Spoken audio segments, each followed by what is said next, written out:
Have you ever felt like your family's personal piggy bank? What happens when the ATM finally runs out of cash and walks out the door?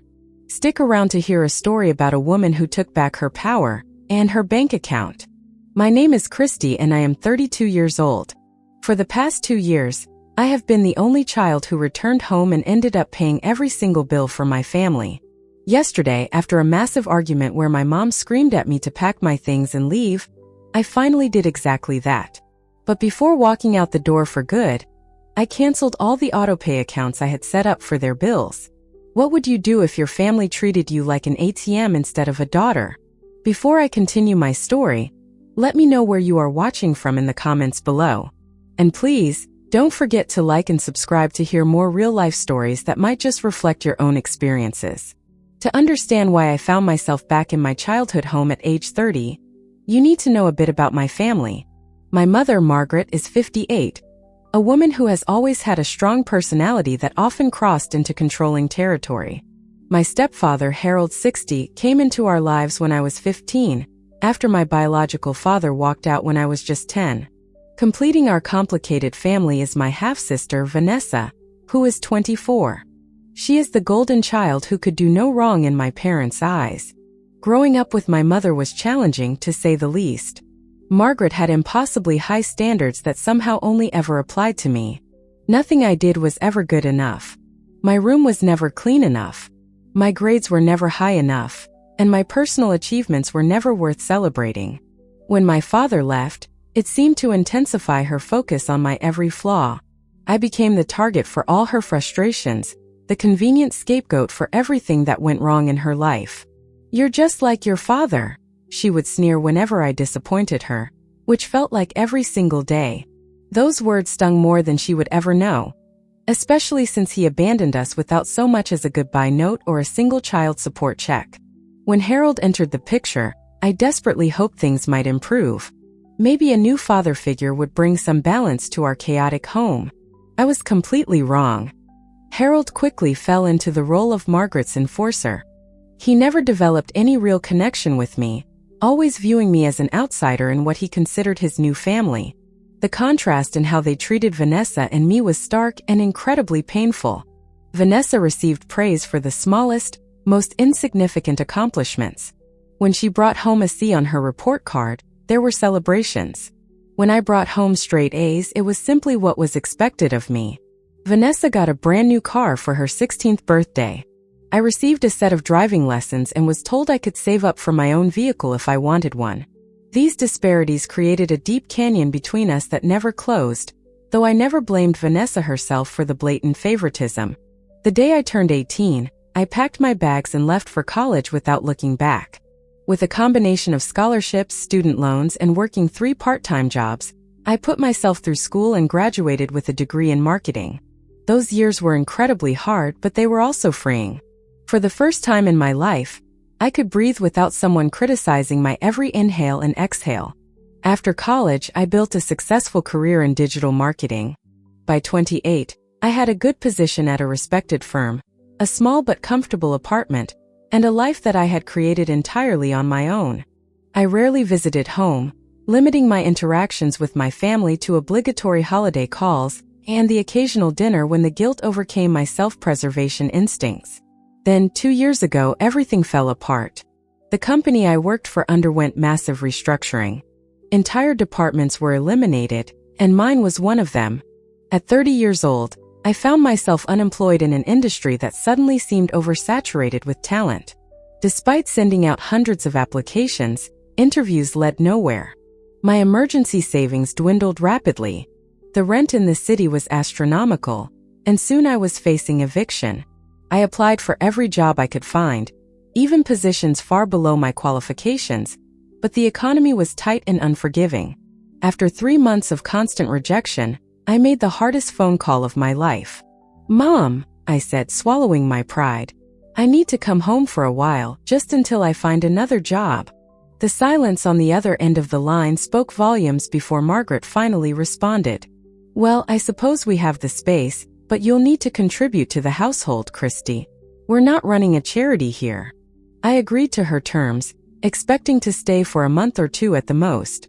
When I arrived with my 2 suitcases and a box of professional awards that now felt mockingly hollow, I discovered something unexpected.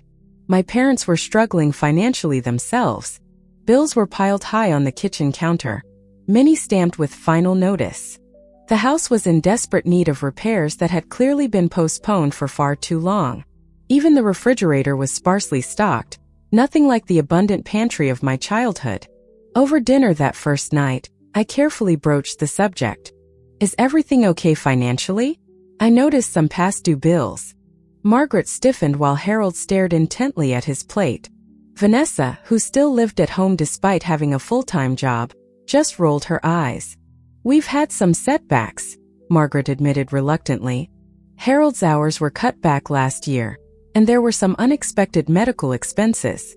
I later discovered those medical expenses were actually for Vanessa's cosmetic dental work and a lavish vacation disguised as a mental health retreat for my mother. But that night, seeing their obvious distress, I made an offer that would change everything. Look, I have some savings left. It's not much, but it's enough to catch up on these bills while I'm looking for work. I can set up autopay from my account for the monthly utilities until I get back on my feet. The relief on their faces was immediate, though it was mixed with something else. Pride, maybe, or resentment. I couldn't quite place it then. That would be helpful, Harold said, the first words he had spoken directly to me since my arrival. Just until you find a job, Margaret added quickly. We don't need you to support us.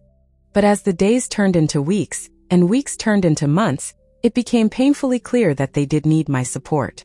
The job market remained impossible, with only occasional freelance work coming my way. Meanwhile, I was paying for the mortgage, utilities, groceries, and even their cell phone plans. My savings dwindled at an alarming rate. But whenever I mentioned my concerns about money, Margaret would dismiss me. If you had been more careful with your career, you wouldn't be in this position, she would say, conveniently ignoring the fact that I was keeping their entire household afloat. Despite contributing nothing financially to the household, my mother and stepfather continued to treat me like an unwelcome guest who should be grateful for their supposed generosity. The irony was not lost on me. But with nowhere else to go, and my resources dwindling, I had no choice but to stay and endure their treatment, hoping that the job market would improve before my savings disappeared completely. 2 years passed this way, with my temporary stay turning into something far more permanent than I had ever intended. The job market had improved slightly, but my confidence had been shattered by countless rejections and the daily reminders from my family that I was a failure. I cobbled together a living through freelance marketing projects, but nothing stable ever materialized. My daily routine became a suffocating cycle. I would wake up early to prepare breakfast for everyone, even though no one ever thanked me for it. Then I would spend hours sending out job applications and working on my freelance projects. Afternoons were dedicated to household chores, like cleaning, laundry, and grocery shopping. All of these tasks somehow became exclusively mine, despite the fact that 4 adults lived in the house. Christie, you left streaks on the windows again, Margaret would say, inspecting my work with a critical eye. Honestly, how hard is it to clean properly? I taught you better than this. No matter how thoroughly I cleaned, she always found something to criticize. Harold rarely spoke directly to me, but he would nod in agreement with whatever complaint Margaret voiced. Their united front was impenetrable. Vanessa, meanwhile, lived a charmed life. At 24, she had a decent job at a local boutique, but she contributed absolutely nothing to the household expenses. Instead, her entire paycheck went toward new clothes, weekend trips with friends, and her hefty car payments. She was exempt from chores because, as Margaret explained, she works full-time, Christie. She needs her rest. The inequity was glaring and infuriating, but whenever I pointed it out, I was branded as jealous and ungrateful. You should be thankful we let you stay here, Margaret would remind me. At your age, most people have their lives figured out. The small daily indignities accumulated like stones in my pocket, weighing me down. Margaret criticized my clothing choices. That blouse makes you look washed out. My friends, why waste time talking to people who can't help your career? And even the way I ate. No wonder you can't find a husband, chewing with your mouth open like that. One evening while sorting through the mail, I discovered something that made my blood boil. A credit card statement addressed to Harold showed charges for a weekend getaway to a nearby resort, a trip taken the previous month that no one had bothered to mention to me. Further inspection revealed charges for an expensive necklace purchased on Vanessa's birthday. They were using the money I contributed, money meant for essential bills, to fund treats and gifts that deliberately excluded me. When I confronted them, Margaret dismissed my concerns without a second thought. We deserve some enjoyment in life, Christie. Not everything is about paying bills. I swallowed my anger, knowing that without me, they would be unable to pay even the most basic expenses. But the betrayal stung deeply. Then came a glimmer of hope. A marketing firm in a neighboring city was hiring for a position that matched my skills perfectly. The salary was lower than what I had earned before, but it offered stability and, most importantly, a path away from my toxic home situation. I submitted my application and received an invitation for an in-person interview just 2 days later. The interview was scheduled for 10 o'clock in the morning on a Tuesday. Since I didn't own a car, having sold mine during my financial crisis, I asked Margaret if I could borrow hers for the day. "I can't possibly let you take it," she said, though I knew she had no plans that day. "What if something happens to it? Besides, that job sounds too junior for someone your age. You should be looking for something more appropriate." "Mom, I need this job," I pleaded. "Any job. I can't keep draining my savings." "Your situation is not our fault," she replied coldly. "Figure it out, Christie.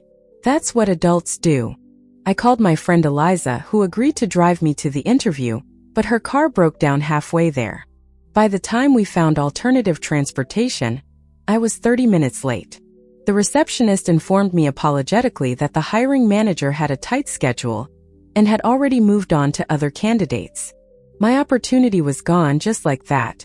When I returned home defeated and fighting back tears, Margaret was sitting in the kitchen, drinking coffee and browsing social media. "How did it go?" she asked without even looking up. "I was late. They wouldn't see me." "Well," she said with a small, indifferent shrug, "maybe it wasn't meant to be." That night, I overheard her telling Harold, "At least we don't have to worry about her moving out yet. That's another month of bills covered." The realization hit me like a physical blow. They didn't want me to succeed. My failure was convenient for them, a guarantee that their bills would continue to be paid. I went to bed that night questioning everything about my situation and wondering how I had allowed myself to become so trapped in a cycle of emotional and financial abuse. The next morning, I found Vanessa using my laptop without permission. When I confronted her, she just shrugged. "Mom said I could. Besides, it's not like you were doing anything important on it." I checked my browsing history later and discovered she had been reading my emails, including correspondence with potential employers. The invasion of privacy was infuriating, but it was only the beginning of what would become the breaking point in our already strained relationship. 3 weeks after the missed interview opportunity, I received an unexpected email. A small marketing agency had found my portfolio online and was impressed with my freelance work. They offered me a position as a marketing coordinator. It was a step down from my previous role, but it offered room for growth and a steady paycheck. The office was a 40-minute drive away, which meant I would need to figure out transportation, but the opportunity felt like a lifeline thrown to a drowning woman. I read the email 3 times, hardly daring to believe my luck had finally turned. The salary was modest, but it would allow me to save for my own place again. More importantly, it represented freedom from the suffocating atmosphere of my family home. I accepted the offer immediately and scheduled a start date for the following Monday. That evening at dinner, I decided to share my good news. I had prepared a special meal: Harold's favorite pot roast with roasted potatoes and Margaret's preferred lemon meringue pie for dessert. I even bought a bottle of wine to celebrate what I hoped would be a turning point for all of us. "I have some news," I said as I served the food. "I got a job offer today. It's not exactly what I used to do, but it's a start. I begin on Monday." I expected at least token congratulations. Instead, Margaret took a sip of wine and said, "Speaking of good news, Vanessa got promoted at the boutique. She's assistant manager now." "That's great, Vanessa," I said, sincerely turning to my sister. "Congratulations." "Thanks," she replied with a smirk. Unlike some people, I know how to hold on to a job. Harold chuckled at her remark while Margaret launched into a detailed account of Vanessa's accomplishment, complete with praise for her work ethic and determination. My news was completely overshadowed, not even acknowledged. I sat silently, pushing food around my plate as the familiar feeling of invisibility washed over me. After dinner, I cleared the table and began washing dishes while the others moved to the living room to watch television. Through the doorway, I could hear them continuing to celebrate Vanessa's promotion, planning how she might spend her modest raise. As I scrubbed a stubborn pot, their voices drifted clearly from the living room. They had no idea I could hear them. "What are we going to do about Christie's job?" Harold asked in a low voice. "What do you mean?" Margaret replied. "If she starts working, she'll want to move out eventually. Who is going to pay the bills then?" There was a pause before my mother responded. "We'll just have to make sure she stays here longer. The job is entry-level anyway. She'll still need our support."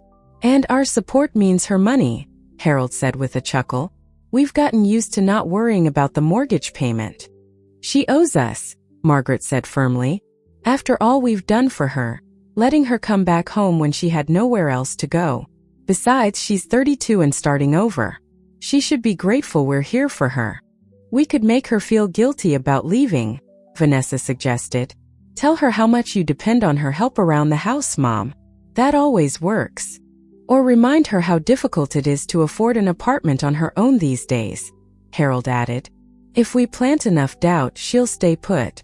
"Christie has always been easy to manipulate," my mother said with a dismissive laugh that cut through me like a knife. "She's so desperate for approval. She'll do anything if she thinks it will make us love her." I stood frozen in the kitchen, soapy water dripping from my hands as their words confirmed what I had suspected, but had been too afraid to acknowledge. They were using me deliberately and strategically. They had no intention of ever seeing me as anything other than a resource to be exploited. The pain was so acute I could barely breathe. I had given them every penny I could spare, depleted my savings, and put my own future on hold, all while being treated like an unwelcome burden in the very house I was financially supporting. I finished the dishes in a daze and went to my room, locking the door behind me. I needed time to process what I had heard, to figure out my next move. The new job was my ticket out, but I would need to be careful. Based on what I had just overheard, they would try to sabotage my independence if they could. The next day, I woke up early and checked my email before anyone else was awake. To my horror, I found a message sent from my account to the marketing agency. "After careful consideration, I must decline your job offer. Personal circumstances prevent me from accepting at this time. Thank you for your consideration." The email had been sent at 1 a.m. while I was asleep. Someone had accessed my account and rejected the job on my behalf. I immediately sent a panicked follow-up, explaining there had been a mistake, that my account had been compromised, and that I very much wanted the position. The response came quickly. "We are sorry, but after your rejection, we offered the position to another candidate who has already accepted. We wish you luck in your job search." Just like that, my opportunity was gone again. I stormed into Vanessa's room without knocking. She was still in bed, scrolling through her phone.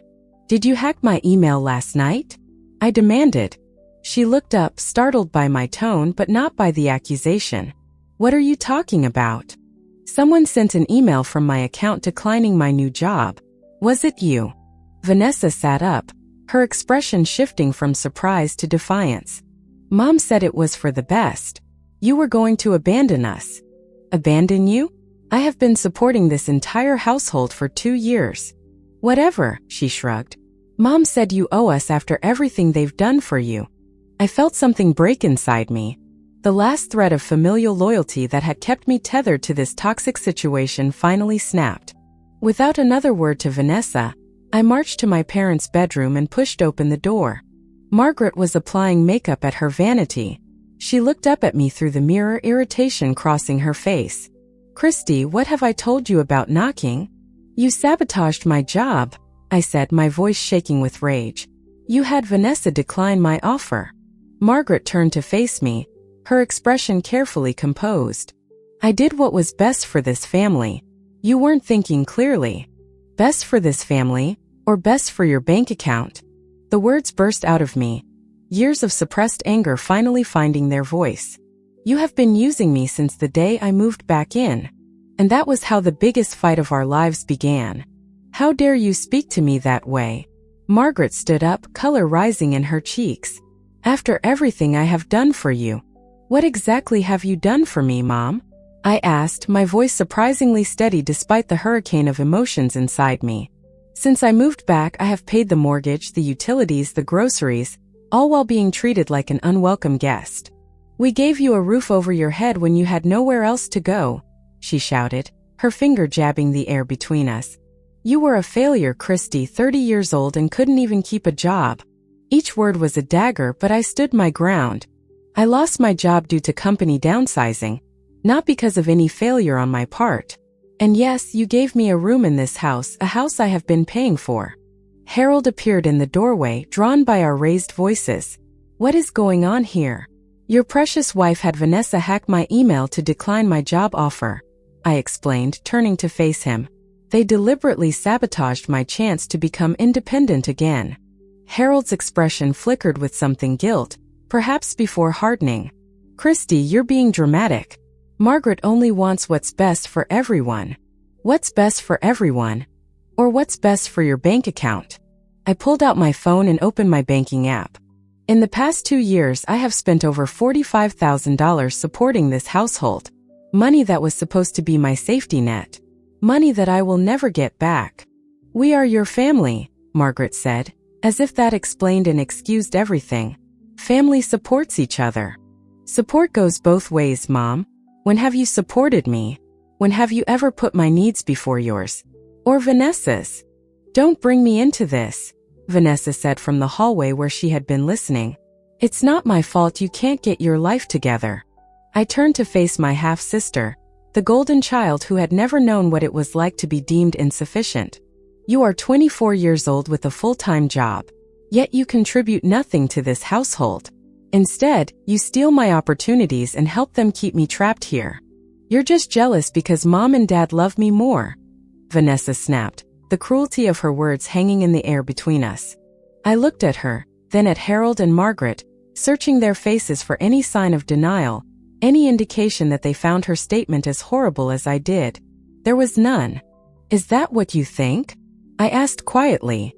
That this is about jealousy? You have always been envious of Vanessa, Margaret said dismissively, from the day she was born. I shook my head, a sad laugh escaping my lips. This is not about envy. This is about basic human decency and respect. I came back here because I had no other options. And instead of helping me get back on my feet, you have done everything possible to keep me dependent on you, while simultaneously making me pay for the privilege. That's not true, Harold protested, but his eyes wouldn't meet mine.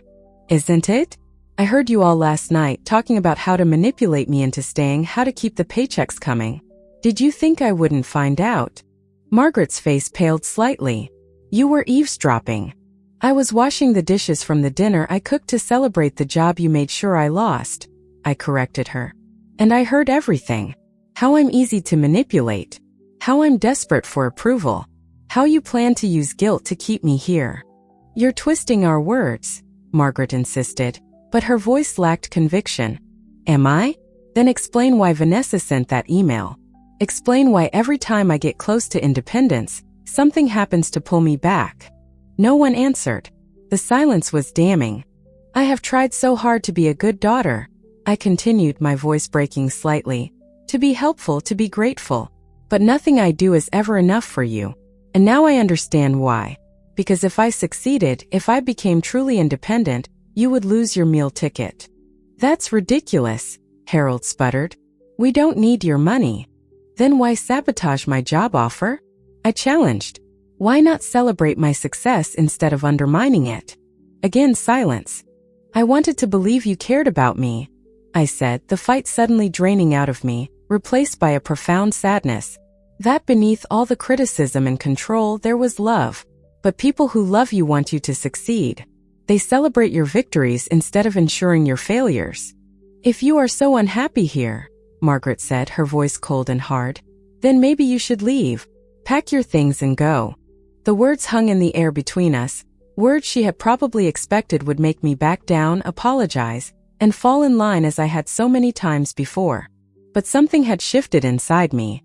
The scales had fallen from my eyes, and I could finally see the situation clearly. You know what? You're right.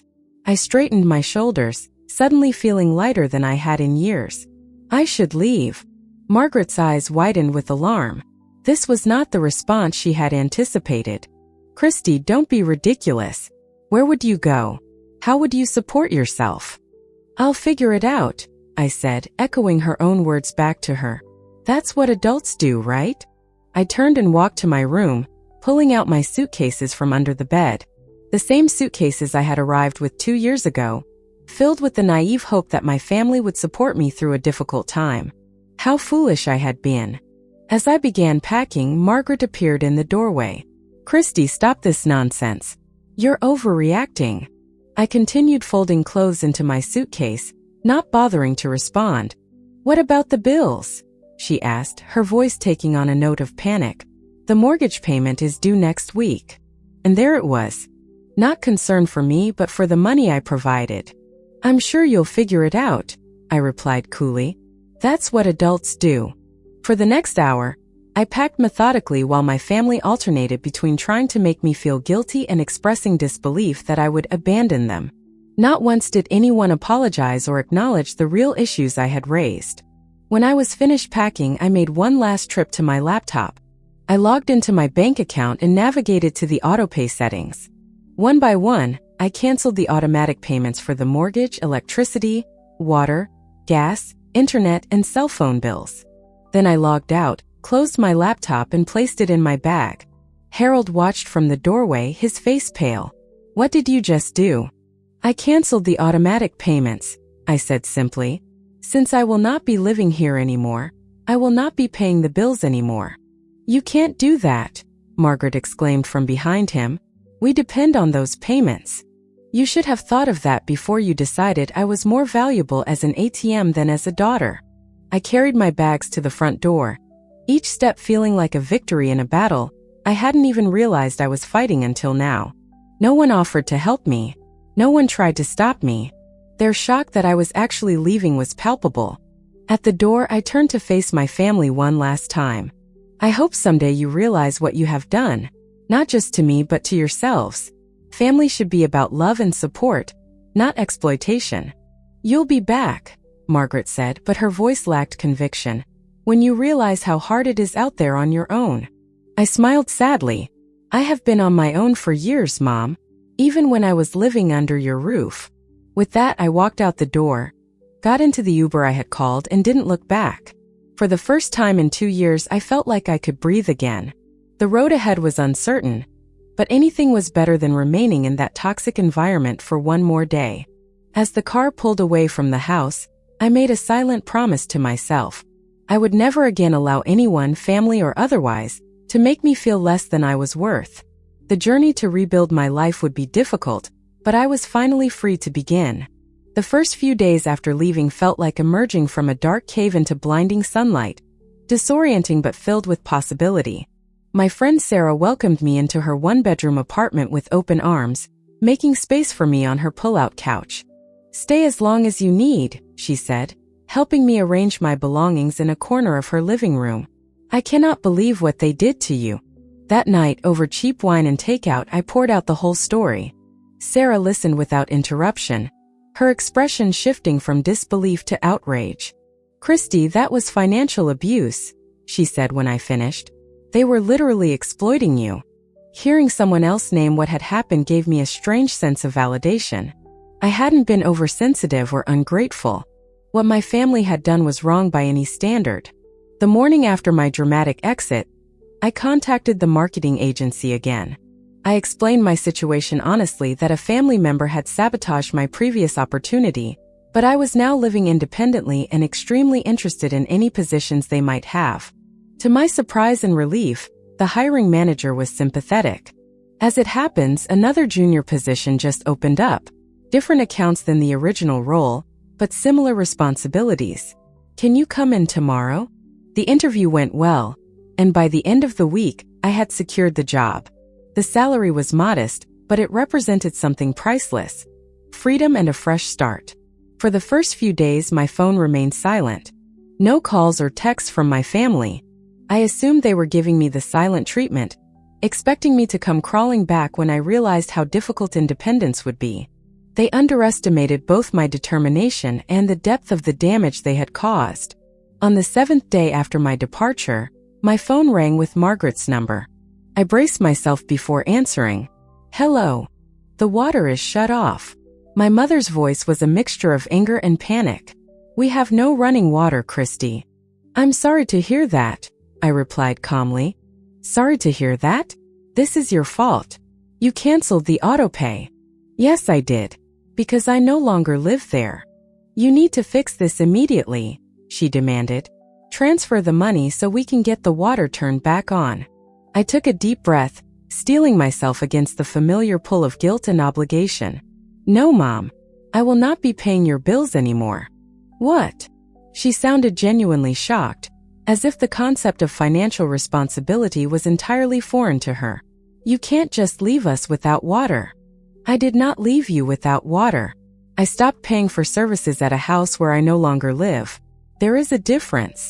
We don't have the money right now.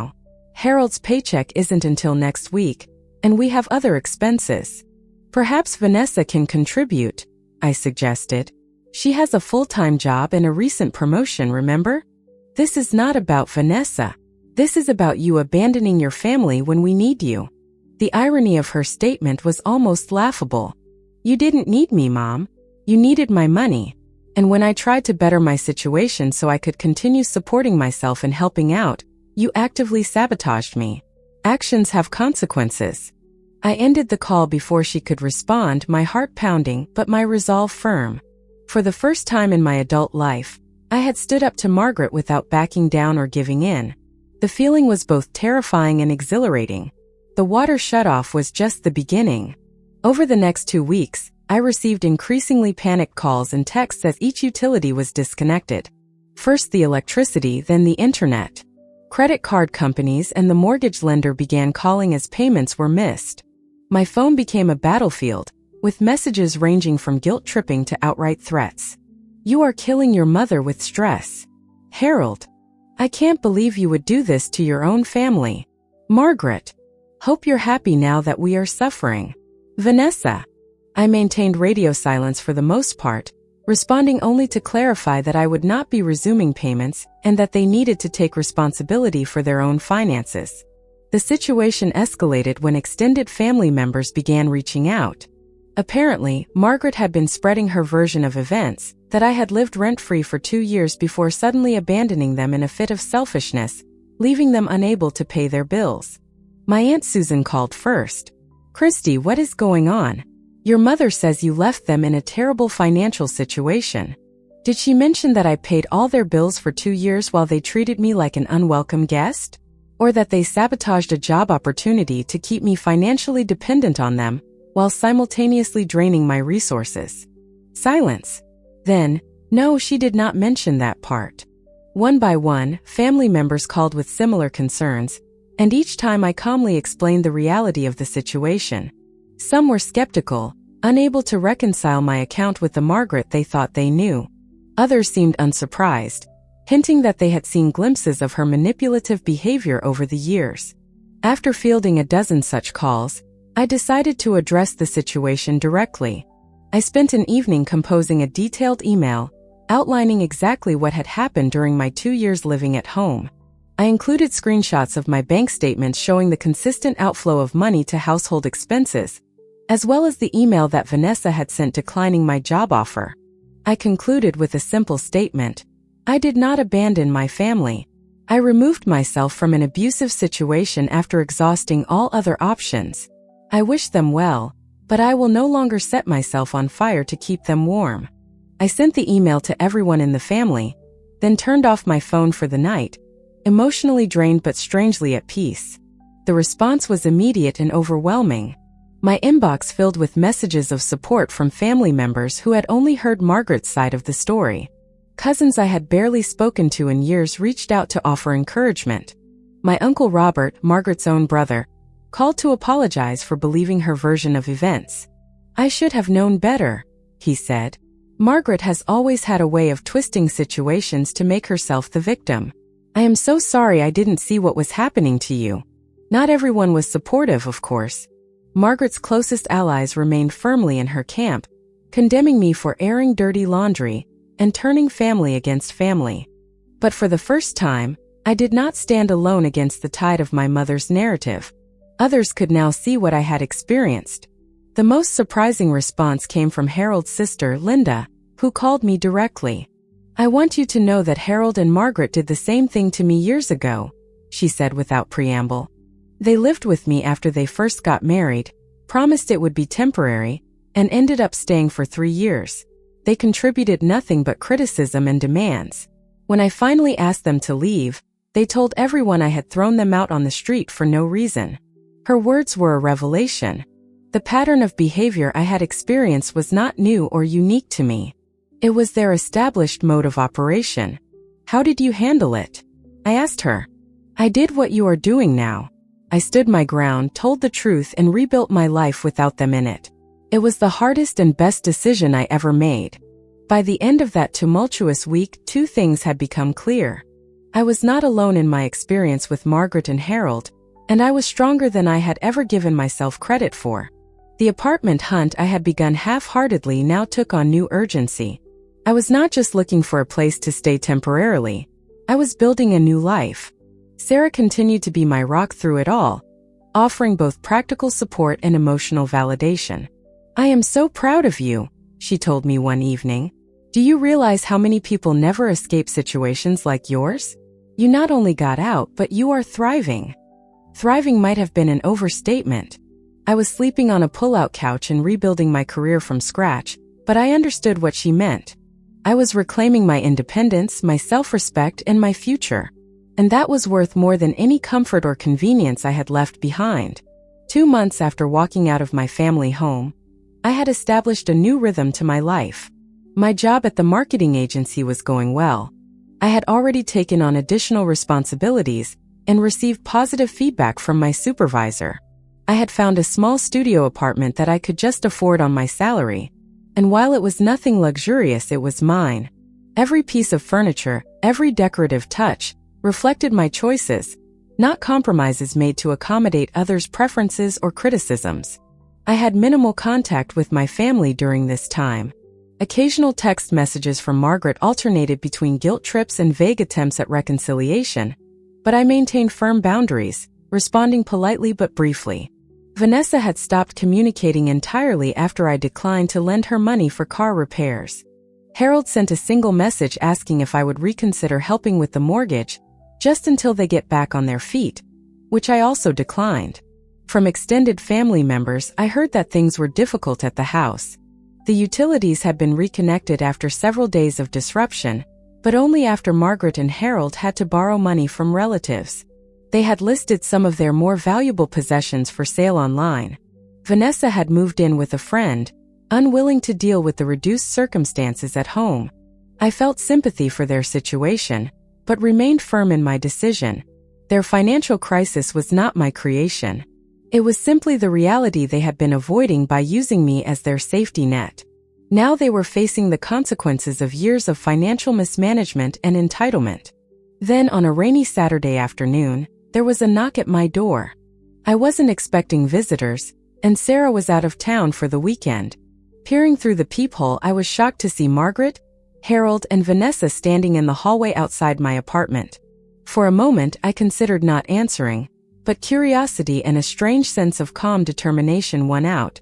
Whatever they had come to say, I was strong enough to hear it now. I opened the door but didn't invite them in. "This is a surprise."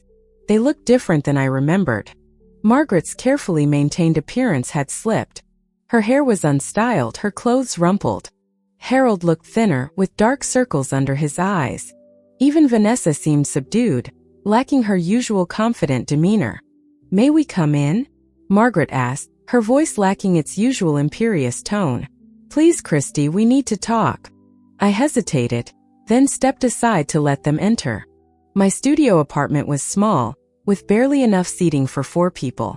They perched awkwardly on the edge of my futon and the single chair I owned, looking around at my modest but comfortable space. "What can I do for you?" I asked, remaining standing. Margaret and Harold exchanged glances before Harold spoke. "We are going to lose the house, Christie. The bank is foreclosing. We have nowhere to go." "I'm sorry to hear that," I said, and I meant it, despite everything. "Have you looked into assistance programs or payment plans?" "We tried," Margaret said, her voice breaking slightly. "But we are too far behind, and no one will lend to us anymore." "What about your jobs? Vanessa's promotion?" Vanessa looked down at her hands. "I lost my job. The boutique closed last month. And my hours were cut again," Harold added. "It's not enough to cover the mortgage and other expenses." I could see where this conversation was heading, and I braced myself. "What exactly are you asking of me?" "We need help," Margaret said simply. "We thought maybe we could stay here with you, just until we get back on our feet." The irony of her using my exact words from 2 years ago was not lost on me. I looked around my tiny studio apartment, barely 400 square feet of space. "That's not possible," I said quietly. "There is no room here, and more importantly, I do not think living together would be healthy for any of us." "So, you are just going to let us be homeless?" Margaret's voice took on a familiar, accusatory edge. "After everything we have done for you." "Mom," I said, keeping my voice level, "I lived with you for 2 years. During that time I paid the mortgage, the utilities, and most of the other household expenses. I did the majority of the housework. And in return I was criticized, manipulated, and actively prevented from improving my situation. What exactly did you do for me that I should feel indebted to you now?" Harold stared at the floor while Margaret's face flushed with anger and embarrassment. Vanessa, surprisingly, was the one who spoke up. "She's right, Mom," she said quietly. "We treated Christie terribly. We used her." Margaret turned to her younger daughter with shock. "Vanessa, how can you say that?" "Because it's true," Vanessa replied. "I saw it happening and I went along with it because it benefited me. I never had to pay for anything or take responsibility because Christie was handling everything. It was wrong."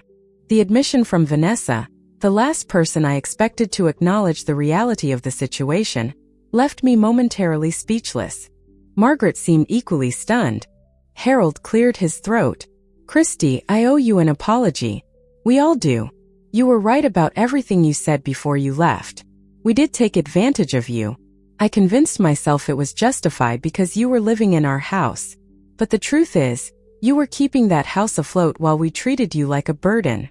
I had imagined confrontations with my family many times over the past 2 months, but I had never envisioned this scenario.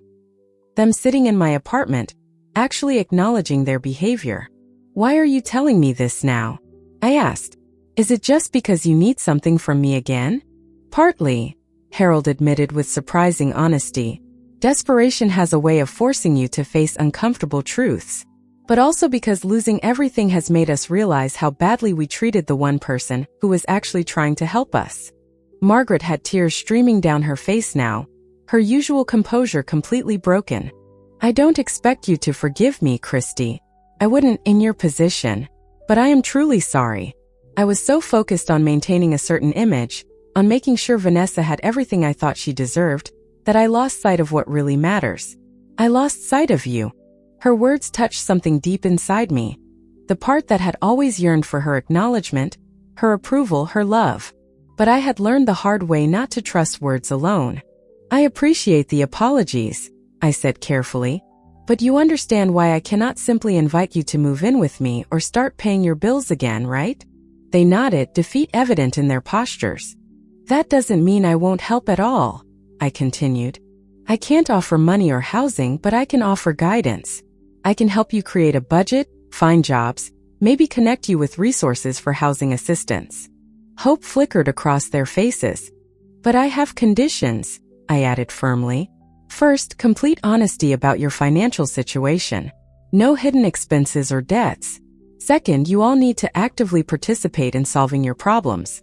Sending out job applications, cutting unnecessary expenses, possibly selling the house before foreclosure to salvage some equity. And third, respect for my boundaries. I will help as a consultant, not as a provider." They exchanged glances, then Harold nodded.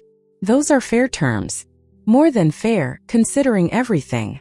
We will do whatever it takes, Margaret added, her voice steadier now. And Christie, thank you. Not just for this, but for standing up to us. It was the wake-up call we needed, even if we didn't recognize it at the time. For the next hour, we sat at my small kitchen table as I helped them outline a plan. Margaret would apply for jobs in retail or customer service, a step down from her previous administrative position but more readily available. Harold would look for evening work to supplement his reduced hours. Vanessa would focus on finding a roommate situation to reduce housing costs. They would contact the bank about a short sale of the house rather than letting it go to foreclosure. As they prepared to leave, Vanessa hung back. I am really sorry, Christie, for everything. Especially for sabotaging your job opportunity. That was unforgivable. I looked at my half-sister, seeing her clearly, perhaps for the first time. Not as the golden child who had everything handed to her, but as someone who had been shaped by the same dysfunctional family dynamics that had affected me, just from a different angle. We all make mistakes, Vanessa. What matters is recognizing them and trying to do better. After they left, I sat alone in my apartment, processing the unexpected turn of events. Their apologies seemed sincere. Their desperation certainly was. But years of manipulation had taught me to be cautious. Only time would tell if this represented a genuine change or just another strategy to secure my help. Regardless, I had set clear boundaries and offered help on my terms, not theirs. It was a profound shift in our family dynamic, one that acknowledged my worth and agency. Whether our relationship could be rebuilt on this new foundation remained to be seen, but for the first time it felt possible. I sent Sarah a long text explaining what had happened, ending with, "They actually apologized. All of them. I'm still processing." Her reply came quickly. "Proud of you for holding your ground while still being compassionate. That is strength." Strength. Yes, that was the word. Not the absence of vulnerability or the hardening of my heart, but the courage to stand firm in my truth while still remaining open to possibility. It had taken losing almost everything to discover that strength within myself. But now that I had found it, I would never let it go again. 6 months passed, bringing changes I could never have predicted on that rainy Saturday when my family appeared at my door. True to their word, they had taken my advice and actively worked to improve their situation. Margaret found a job as a receptionist at a local medical office. It paid less than she was accustomed to, but she found a quiet satisfaction in her newfound stability. Harold increased his hours and took on weekend work at a hardware store, rediscovering a love for hands-on projects. Vanessa moved in with 2 roommates and secured a position at a coffee shop while taking online classes in business administration, finally pursuing her own ambitions. They didn't manage to save the house, but they negotiated a short sale that protected them from further financial damage. They now rented a modest 2-bedroom apartment, a significant downsize from their previous 4-bedroom home, but a space that was truly theirs, funded by their own hard work. Most importantly, they were paying their own bills, living within their income, and gradually addressing the mountain of debt they had accumulated. Our relationship had transformed as well. The change wasn't instantaneous but slow and steady, built on a new foundation of respect. I maintained a careful distance, joining them for occasional dinners, but I always returned to the peace and quiet of my own home, preserving the independence I had fought so hard to achieve. Margaret still occasionally slipped into her old patterns of criticism or control, but now I could recognize and address these moments immediately, and without anger. "Mom, I appreciate your opinion, but this is my decision," became my gentle but firm refrain. Harold had become more respectful, actually listening when I spoke instead of automatically deferring to Margaret's opinions. He even started calling me just to chat, asking about my work and my friends. The most surprising change was with Vanessa. We were slowly developing a real relationship as adults and equals, rather than as rivals in a dysfunctional hierarchy. We discovered a shared love for old movies and started meeting for coffee once a week. One afternoon, she looked at me and said, "You know, for the first time I feel like I actually have a sister." The marketing position that had been my lifeline had evolved into something more. My experience and dedication had earned me a promotion to team lead, with a corresponding increase in salary. I had moved from my tiny studio to a beautiful one-bedroom apartment in a safer neighborhood, a place that felt like a sanctuary. I was building a network of friends and colleagues who valued my contributions and respected my boundaries. I even started dating again, meeting a kind and supportive man who celebrated my independence instead of feeling threatened by it. On my 33rd birthday, my family threw me a small surprise party at their new apartment. It wasn't extravagant, but it was filled with genuine warmth. My mother presented me with a simple, heartfelt card. Inside, she had written, "To our amazing daughter, Christie, we are so proud of the strong, independent woman you have become. Thank you for never giving up on us even when we gave you every reason to. We love you." Reading those words, I felt a sense of closure, a healing of old wounds I never thought possible. My story doesn't have a perfect, fairy tale ending, because life isn't a fairy tale. My relationship with my family remains a work in progress, requiring vigilance and clear boundaries. But it is a relationship now, not a transaction. If my experience has taught me anything, it's this. Sometimes the most difficult choice walking away from those who claim to love you, but continue to harm you is the first step toward genuine healing. Setting boundaries is not selfish. It is an act of courage and integrity that creates the space for authentic, loving relationships to finally develop. By honoring myself enough to leave a toxic situation, I opened the door to a life I never could have imagined while I was trapped in cycles of obligation and emotional abuse. I found not only my freedom, but a family I could finally be a part of on my own terms. Have you ever had to make the difficult decision to walk away from a toxic relationship, even with family? What gave you the strength to finally draw that line? I would love to hear your stories in the comments below. And if you found value in my journey, please like this video, subscribe to the channel, and share it with someone who might need to hear that it is okay to choose yourself. Thank you for listening, and remember, your worth is not determined by how much you give or how much you endure. It is inherent, unchangeable, and entirely your own.